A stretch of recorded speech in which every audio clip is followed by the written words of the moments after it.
ओम नमो भगवते वासुदेवाय नमः।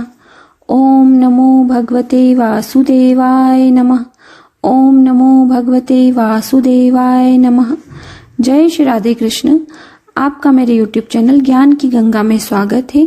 श्रीमद् भागवत महापुराण के प्रथम स्कंद के प्रथम अध्याय में हमने जाना था कि नैमिषारण्य में शौनकादि ऋषियों ने भगवत प्राप्ति की इच्छा से सुतजी से कहा, आप कृपा करके यह बतलाइए कि उन सब शास्त्रों, पुराणों और गुरुजनों के उपदेशों में कलयुगी जीवों के परम कल्याण का सहज साधन आपने क्या निश्चय किया है।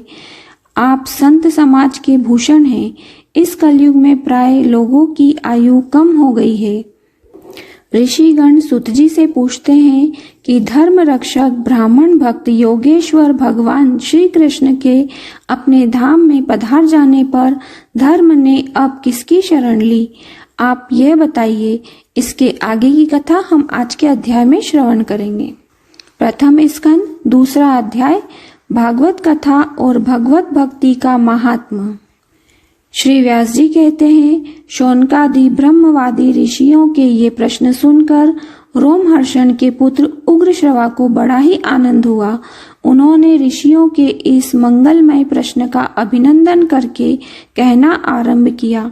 सुतजी ने कहा, जिस समय श्री सुखदेव जी का यज्ञोपवीत संस्कार भी नहीं हुआ था, सूतरा लोकों की वैदिक कर्मों की अनुष्ठान का अवसर भी नहीं आया था, उन्हें अकेले ही संन्यास लेने के उद्देश्य से जाते देखकर उनके पिता व्यास जी विरह से कातर होकर पुकारने लगे, बेटा बेटा। उस समय तन्मय होने के कारण श्री सुखदेव जी की ओर से वृक्षों ने उत्तर दिया, ऐसे सबके हृदय में विराजमान श्री सुखदेव मुनि को मैं नमस्कार करता हूँ।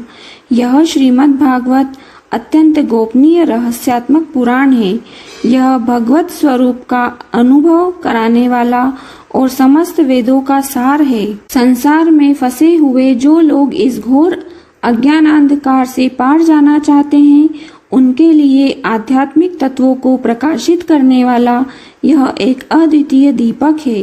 वास्तव में उन्हीं पर करुणा करके बड़े बड़े मुनियों के आचार्य श्री सुखदेव जी ने इसका वर्णन किया है।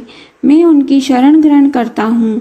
मनुष्यों में सर्वश्रेष्ठ भगवान के अवतार नर नारायण ऋषियों को, सरस्वती देवी को और श्री व्यास देव जी को नमस्कार करके तब संसार और अंतकरण के समस्त विकारों पर विजय प्राप्त करने वाले इस श्रीमद् भागवत महापुराण का पाठ करना चाहिए।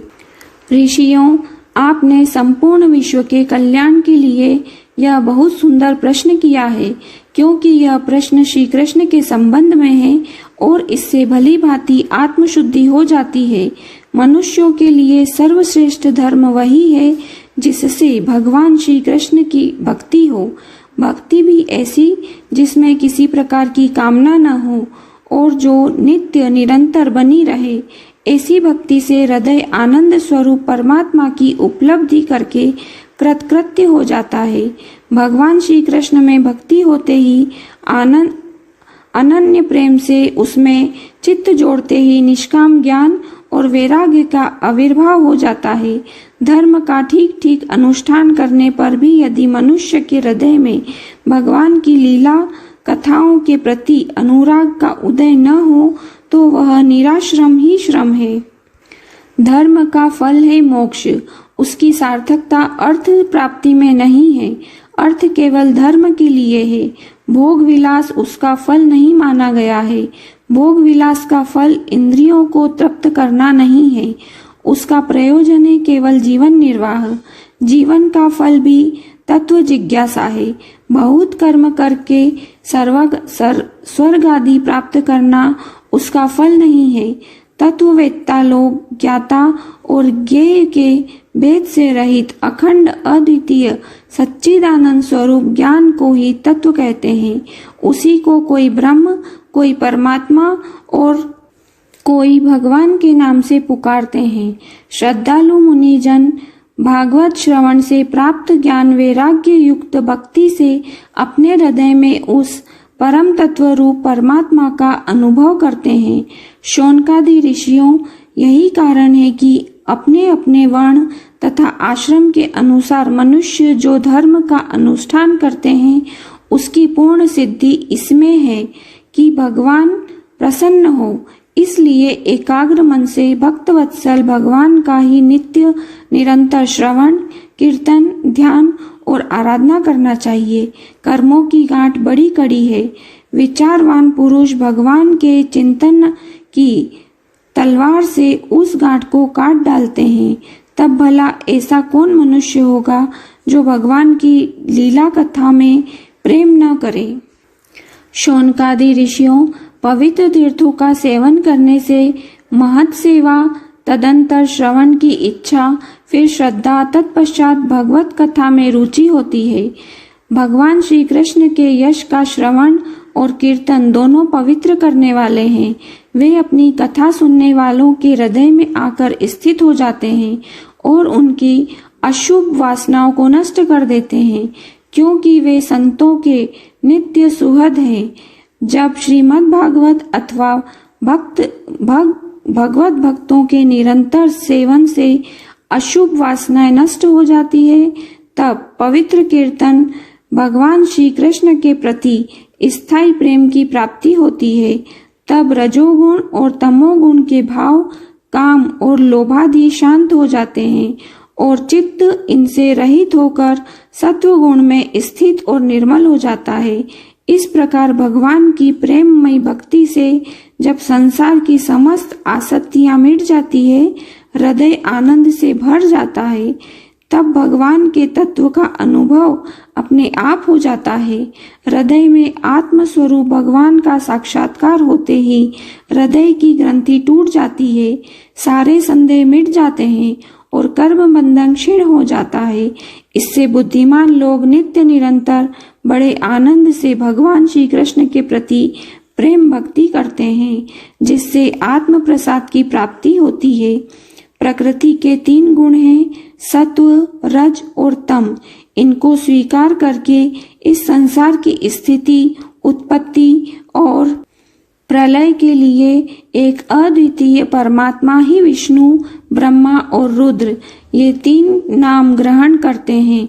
फिर भी मनुष्य का परम कल्याण तो सत्व गुण स्वीकार करने वाले श्री हरि से ही होता है। जैसे पृथ्वी के विकार लकड़ी की अपेक्षा धुआं श्रेष्ठ है और उससे भी श्रेष्ठ है अग्नि, क्योंकि वेदोक्त यज्ञ यागादि के द्वारा अग्नि सद्गति देने वाला है। वैसे ही तमोगुण से रजोगुण श्रेष्ठ है और रजोगुण से भी सत्वगुण श्रेष्ठ है, क्योंकि वह भगवान का दर्शन कराने वाला है। प्राचीन युग में महात्मा लोग अपने कल्याण के लिए विशुद्ध सत्वमय भगवान विष्णु की ही आराधना किया करते थे। अब भी जो लोग उनका अनुसरण करते हैं वे उन्हीं के समान कल्याण भाजन होते हैं। जो लोग इस संसार सागर से पार जाना चाहते हैं वे यद्यपि किसी की निंदा तो नहीं करते, न किसी में दोष ही देखते हैं, फिर भी घोर रूप वाले तमोगुणी, रजोगुणी, भैरवादी भूतपतियों की उपासना न करके सत्वगुणी विष्णु भगवान और उनके अंश कला स्वरूपों को ही भजन करते रहें। परंतु जिसका स्वभाव रजोगुणी अथवा तमोगुणी है वे धन, ऐश्वर्य और संतान की कामना से भूत, पितर और प्रजापतियों की उपासना करते हैं, क्योंकि इन लोगों का स्वभाव उन भूत आदि से मिलता जुलता है। वेदों का तात्पर्य श्री कृष्ण में ही है। यज्ञों के उद्देश्य श्री कृष्ण ही है। योग श्री कृष्ण के लिए ही किए जाते हैं और समस्त कर्मों की परिसमाप्ति भी श्री कृष्ण में ही है। ज्ञान से ब्रह्म स्वरूप श्री कृष्ण की ही प्राप्ति होती है। तपस्या श्री कृष्ण की प्रसन्नता के लिए ही की जाती है। श्री कृष्ण के लिए ही धर्मों का अनुष्ठान होता है और सब गतियां श्री कृष्ण में ही समा जाती है। यद्यपि भगवान श्री कृष्ण प्रकृति और उसके गुणों से अतीत हैं, फिर भी अपनी गुणमयी माया से जो प्रपंच की दृष्टि से है और तत्व की दृष्टि से नहीं है, उन्होंने ही सर्ग के आदि में इस संसार की रचना की थी। ये सत्व, रज और तम तीनों गुण उसी माया के विलास हैं।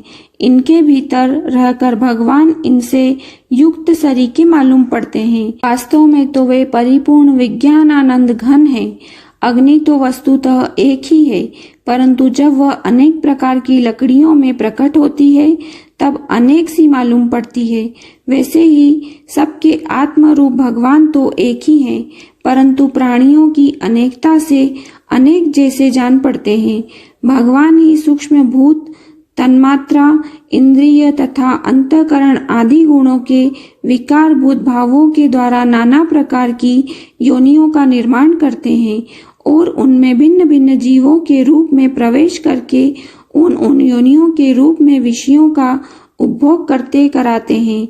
वे ही संपूर्ण लोकों की रचना करते हैं और देवता, पशु पक्षी, मनुष्य आदि योनियों में लीलावतार ग्रहण करके सत्व गुण के द्वारा जीवों का पालन पोषण करते हैं। इसी प्रकार द्वितीय अध्याय यहाँ समाप्त होता है। इसके आगे की कथा हम कल के अध्याय में श्रवण करेंगे। ओम नमो भगवते वासुदेवाय।